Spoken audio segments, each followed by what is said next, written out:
So as I said a couple of minutes ago, you've always been very focused on the numbers. Your training's always been, I don't believe you ever just go and ride your bike. It's always... I do try sometimes, like last year I did try it. I thought, oh, I'm just going to do like Fred Whitten, I'm going to do like the Marmot, I'm going to do like these things to enjoy it. But Really? I enjoy, yeah, but then it becomes like a time, doesn't it? Yeah. Then your mate says, oh yeah, I'll do that with you. It's like 5 minutes later, you don't see him again. But yeah, I'm not very good and I'll never be any good. I train for like a purpose, you know. And what is your... what's the ethos behind your training plan? Like I say, it's very much numbers based. So is it all on heart rate and wattage, or you know, how do you work? The training's on like power. Like I have to train to like the numbers. I hate training to numbers now because they just do me head in. But I don't look at them anymore because they're just not what I want them to be. But I love this. It's feeling those sensations that you get through training, and you can bring them into like a race. I think that's the biggest thing that most people are just, everybody's so owned into like numbers now. You want to produce the least amount of power for the maximum speed. Especially like, and that's when like, you know, like things like aerodynamics and they really kick in. And that's how I, you know, ultimately that's how I won what I did. I just, you know, the people that I was trying to beat, they had more power than me, but I had to get smarter than them.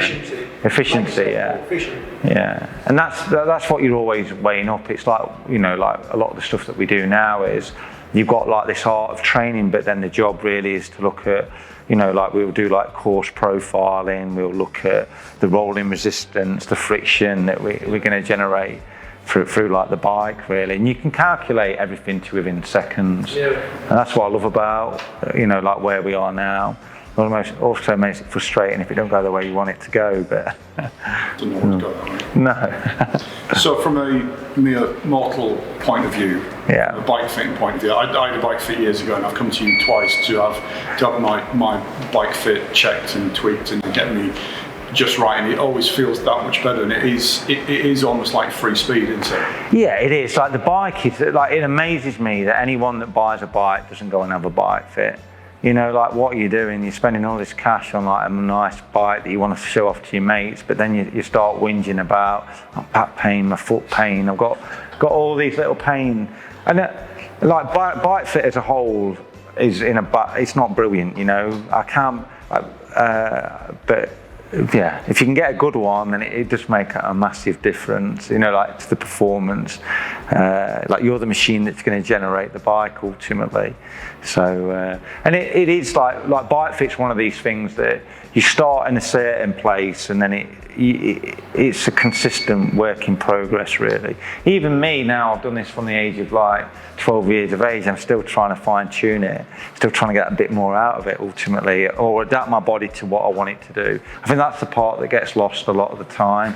Like you're not going to just jump on a bike and it's going to be super efficient. You've got to like work at it. You can get it comfortable, but then to progress the position, that takes time. And your bike fit can change after an injury or time off the bike. Totally. Age, flexibility, injury, there's so many things. Like ultimately, I think for most people, getting checked is, you know, like even if it's like yearly, like things can be squiffed. Like I'm at the stage now that you can see like a lot of people, you know, like it's like movement patterns. Like you'll see if someone's hips are dropped, you know, the flexibility that they've got. And you can correct things in a certain way, but then sometimes we'll go, right, we've got like this rehabilitation program or a strength and conditioning program that you can implement to improve that. And there's so many different ways of bike fitting, isn't it? You've got the physio aspect of it, you've got the performance aspect of it, the aerodynamic aspect of it. But ultimately, everybody's trying to get something different out of their fit a lot of the time. So, but that's what I love. It doesn't matter to me if you're, you know, we do some work at the minute, I don't know, we're helping like Taylor Nib, who's doing like the Olympics, you know, we're looking at all every little detail that you can ever imagine. And then, you know, like the other month I got someone that came in with never used clipless pedals, you know, and I love that. You know, it's amazing, you know, and I've got to work out, okay, I remember my first time, you know, you go to the traffic lights and you fall off. We've all been there, haven't we, you know, it's, but that's, yeah, the art of it. So, and I know looking at a lot of your bike fits that you posted on Instagram, the majority of what you're doing is people in time trial positions or that's the bit we advertise. Okay. So you are doing bike fits? We do it. Yeah, we do it. Yeah, we do it on every aspect of the bike, really. Mountain bikes, gravel, road. It's one of the elements that obviously we're going to try and bring into like a store like this, you know. But it's just it's understanding the person. There is you've got time trial fit, whatever it is, gravel fit, mountain bike, but it's understanding the person you've got in front of you. So it's not just stick somebody on a bike on the rollers and do that. There's a lot of chatting about. I guess you probably need to know a profile of how often they're riding, what they want to achieve, what their injuries are, what their limitations are. Yeah, it's asking questions. You know, like a lot of people, they're just going for like a fit generally, and it's just like, I'll get on the bike, mate. Oh yeah, this is, and then just get the Allen keys out, don't they? And that's it. Where it's like you're on a journey, like how I fit or my, what I'm looking at is I want that person to feel as good as I did when I felt at my best, and that's the process that I go through with everyone. And how much of it is by eye? And for me, it's taken me a long time to get there. A lot of the stuff like biomechanics and like how somebody's pedaling. I'm at that stage I can just do it all by eye, but it's taken me years. I learn visually anyway.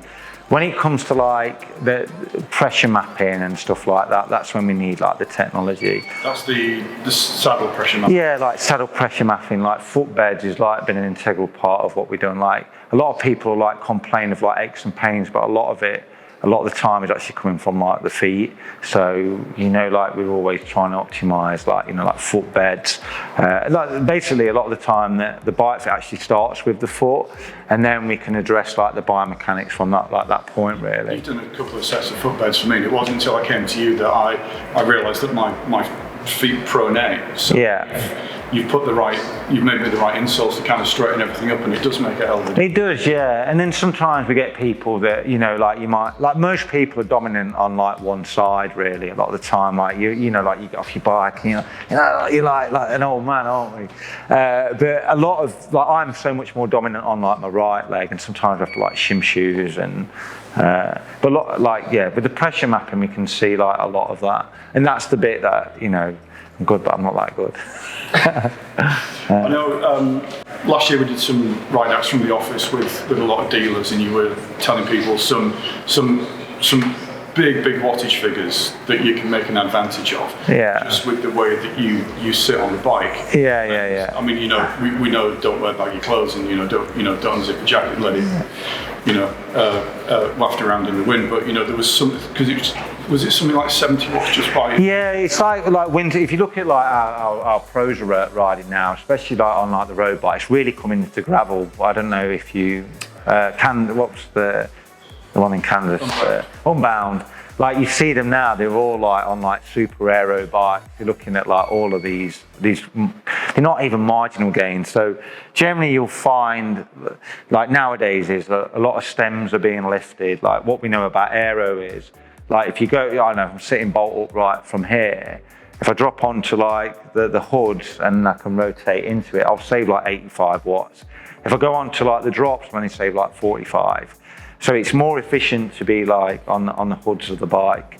And generally you can generate like the power in that position. And that's where like nowadays it's like, I don't know, say we look at like KDEX, like some of the saddles that we're bringing out, it's just trying to rotate the pelvis into the position that we're trying to achieve.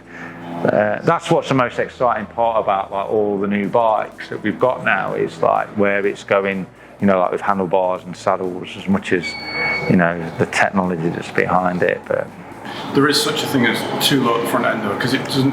You've got to. I think that the big thing now is trying to open your hip angle up a bit, and so you're not pinching your the femoral artery. You don't. Yeah, no, it is like what's happening a lot in like generally, like if you looked at like our bike fits online, like a lot of the time we're lifting people, but it looks, and all we're trying to achieve is we're trying to say, this is a time trial specifically now, we're trying to get the hands closer to the face. Years ago we had one way of doing it, and that was like dropping like we had we had like 3 pole positions, but like now a lot of it is we bring the stack height up and then we can flatten off like the back. But enabling, like having like shorter cranks on your bike, generally then we can rotate the pelvis and then we can lift the saddle ultimately, which can really help. But yeah, there's so much you can do with like bikes now. It's incredible, isn't it, really? Like we look at all the bikes in here, like the adaptability of changing parts out it's unbelievable. Like, interlocking spacers, and we've got like no cables, but it's so, I could change that now in like seconds, it's incredible. Yeah.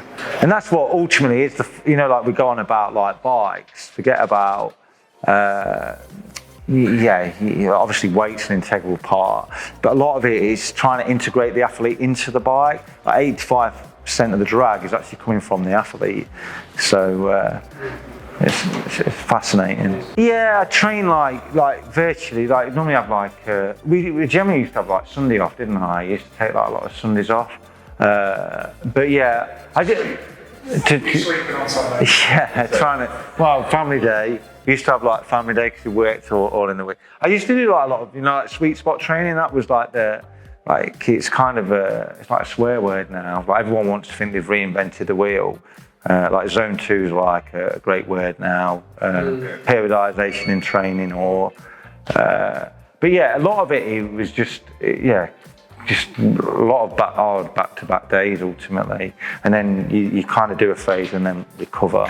But that was like the basis of like the training that I did. Then always like 6 weeks out, then that's when you overload on doing like like VO2 max like intervals. None of it was like dead.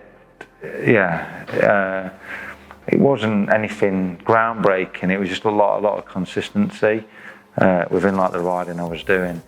But yeah, I think I do believe that if you want to maximise like your time, you're better to try and do what you can outdoors, but it's just not as easy to do it because it's like busy lifestyles, the roads can be busy. I think you maximise like more time riding outside really. It enables you to ride the road in a much better way, and there's too much control with the turbo train a lot of the time. Too many people use like ERG, and there's like these ranges, but that's the hardest part that I find like with Zwift and stuff. Like we've worked with Zwift for years. I'm saying like the ranges that you're giving people, like you're saying just ride at 260, and that's what people do. But you don't get the variation in range, I'd say, on the turbo trainer. And they say it again. I don't like them, so that's. Yeah, no, like I always find it really hard. Like I always have to train on the turbo trainer because I get into work early in the winter. Then I come out at the start of the year. It's so hard to get the power out as well initially. So yeah, try and do what you can outside, I'd say, if you want to maximise it, and don't let ERG have control of you. First thing I always tell everybody if you coach them, you're not allowed to use ERG. So you put the manual gear like on WhatsApp? Yeah, just like the manual, yeah, and then you just ride and generate like the power ultimately. If you want to maximise it, it just enables you to kind of deliver the power in a more effective way, because that's what a lot of it is. It's not just about generating the number, it's about how you deliver that power through like the pedal stroke. It's the first thing that everybody, like you get new to cycling, that's what, I don't know, it's like riding a mountain bike or running a cross bike. It enables you to deliver the power like more effectively. And it gives you the skill on the bike as well. So it's something to work on. That's what we see. It's like I don't know, a good example is like you see like what these amazing triathletes, class triathletes do, and everyone goes, oh, they should go to World Tour. It's a different way of riding, like the power you generate and everything else. Versus riding in bunches. Oh, it's so different. And it's like what people don't realise is it's like, I'm getting a bit scientific now, but it's kind of the variable intensity in the racing. So if we look at a pure time trialist or a pure triathlete, then what they can sustain their threshold is like it's like a bigger duration, where And the power duration curve of like a roadie is just like much less. So you might find it's like half, but they can deliver the power, you know, these higher numbers like consistently, you know, like its function reserve capacity is like it's a lot more. So it's. Yeah. I know you said to us before about, you know, with certain athletes, it's train on what you're going to race on. So it's don't just bring out this style of bike on the Sunday for race day. You've got to train on it as well. Yeah, that's the biggest thing, innit? We all get like these fancy bikes and you don't want to ride them, but ultimately you've got to kind of practice it out on the road. Ultimately, you know, that's what makes the difference. It's like that's how I eventually. All the athletes that, you know, everyone sees what we can achieve like with athletes, but the rules are that you get out and you ride like your race bike. It's not like we always send them out on like the best wheels, but leading into the race, especially like time trial, get them like wearing like aero helmets and all sorts. But I want them to know that when you're in that situation, that you just connects. You don't think about it, it's a process, just like, and then you deliver. Because that's the hardest part for a lot of people. You can deliver in, you know, your normal races, but if you want to deliver a big performance, then it's a totally different, mindset.